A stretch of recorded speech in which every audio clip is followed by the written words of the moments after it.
Hi, this is Melanie for Pardesi Reviews. I'm here to do a review of the Tamil film Pariyerum Perumal.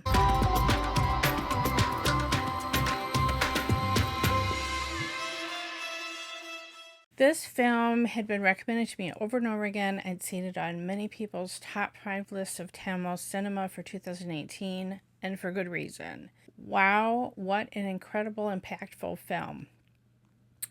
This is a debut filmmaker, which just stuns me. Mari Selvaraj, who, this is not completely autobiographical, although he did go to a law college from his home village, similar to the main character played by Kathir. So the title is the name of the main character, and it also means a horse mounting deity or god, which evidently it's the name of a deity worshipped in Tamil Nadu. The young actor Kathir I had seen he played the younger brother of Vijay Sethupathi in Vikram Veda. So he had a substantial supporting role in that film, and he was notable. I do remember he stood out. He did just blend into the background, even though it was a smaller role. And with a film with Madhavan and Vijay to stand out, that's quite something. But this is a revelation. He has such a range in this film. He's playing someone from a lower caste who is he's the pride of the village to leave his village and go to law college. But he's kind of fudged the fact that he doesn't know English.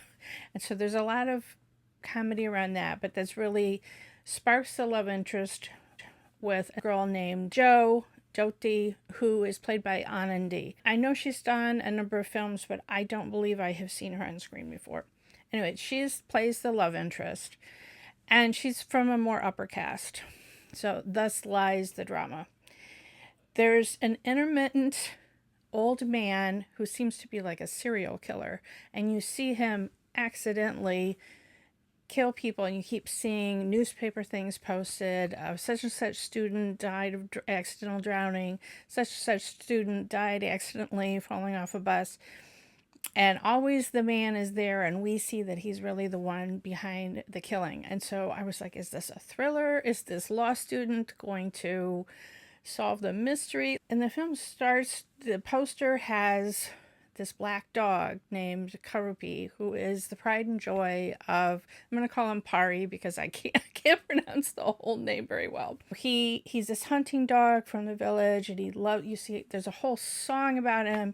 He loves him. He holds him in his, he's like a big, almost like a greyhound kind of dog. He holds him in his arms, lifts him up, and the dog is brutally murdered in the beginning of the film. I mean, brutally murdered.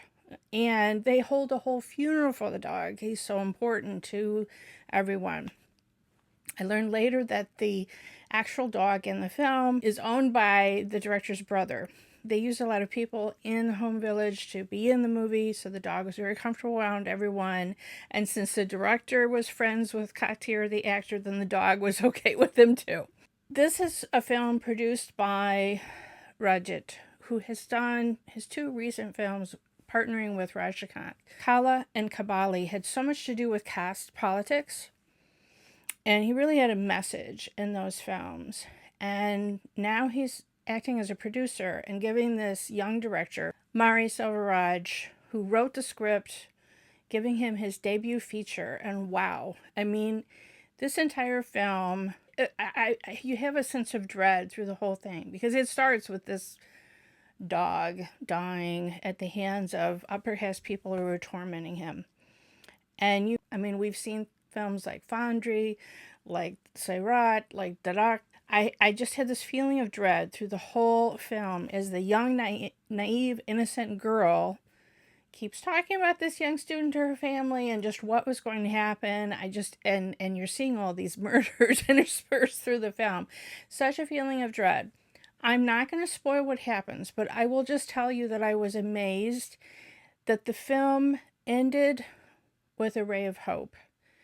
And the final shot of the film, it zooms in on 2 glasses of chai on a table.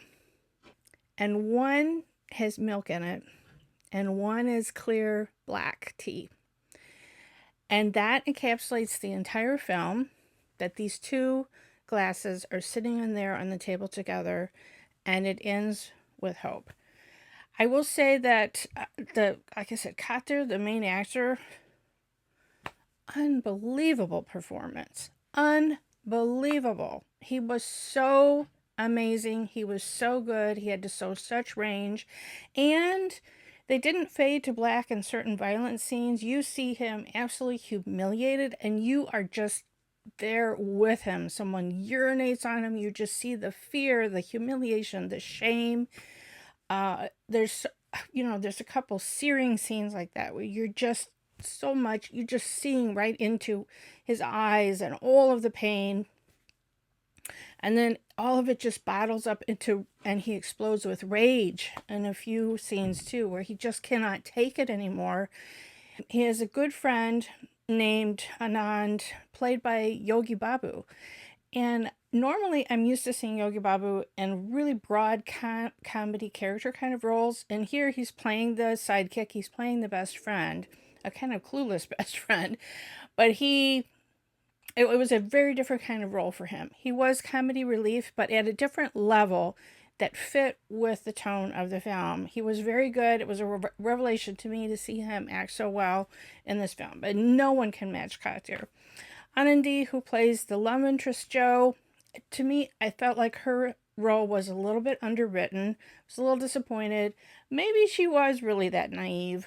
I don't know. I'm not blaming the actress. I'm saying the role itself was a little two-dimensional for me. However, her father, played by G. Marimutu, what an interesting character. Because there are shades of gray to his character. You can see where Kathir's Pari character is trapped in this caste system of discrimination against him just because of his lower caste. But in a way, Joe's father, the girl's father, is also trapped because at one point he talks to the boy. He's like, "What are you doing? You're going to get my daughter killed. I can't stop these people." And so he sort of acquiesces to the violence that's happening, but you could see he's sort of caught in the trap of it too. If he was completely outside that system, you don't think that he would necessarily think that way. But he's worried about his daughter. But he does allow things to happen.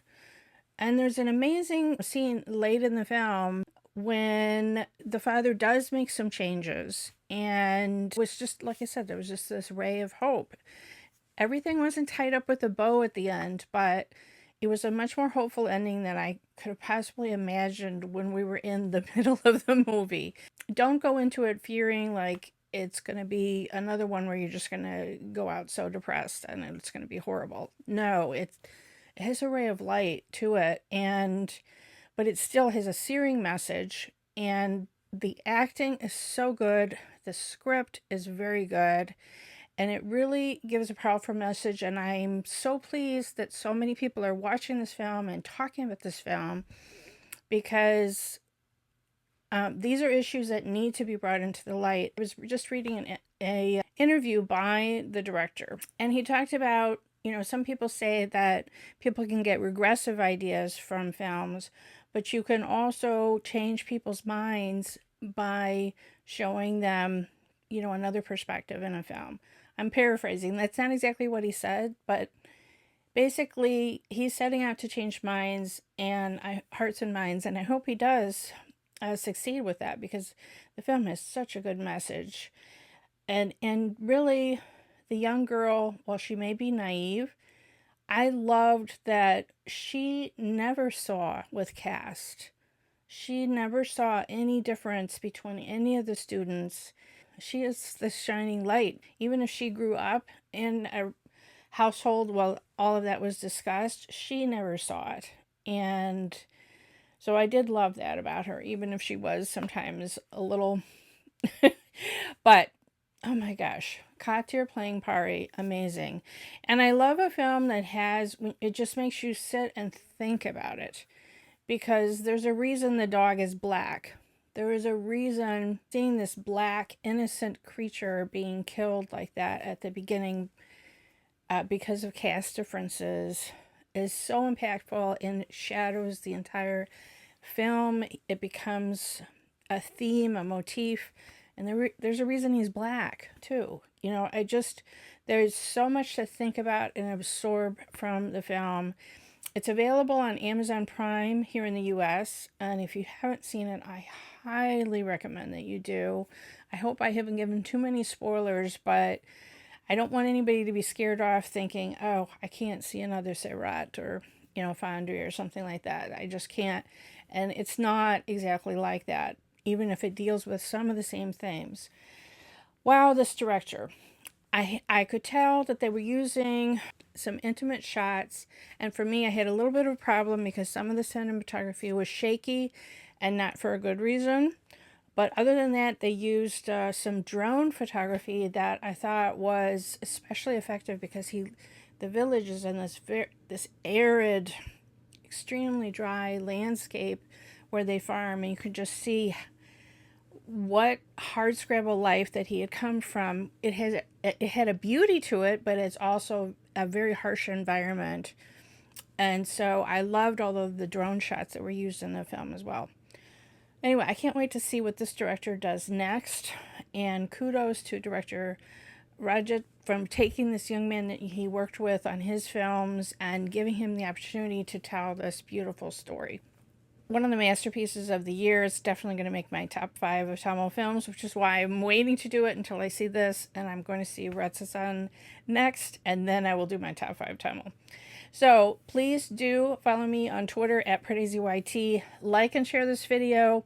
Subscribe here to Pardesi Reviews, and if you hit the bell, then you'll get a notification whenever I have a new trailer reaction or film review.